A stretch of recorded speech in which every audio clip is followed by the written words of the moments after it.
guys, and welcome back to this channel. In this video, I'll be showing you guys what you can do to free up some space in your desk from CapCut PC.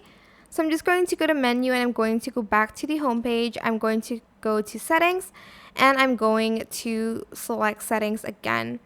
As you can see, there's a save to, and this is where my files are saved. For instance, your C disk is full.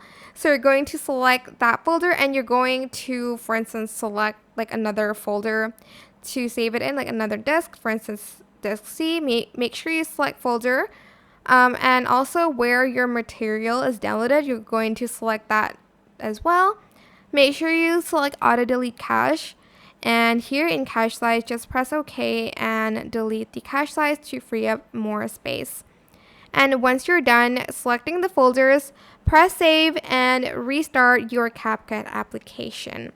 Thank you so much for watching, and don't forget to like, comment, share, and also subscribe to this channel if you haven't done that already. If you have any more questions, just leave it in the comment section down below. I will try my best to answer them all for you guys. And if you found this video helpful, please click the thanks button above the description box down below. Thank you so much for watching. Bye!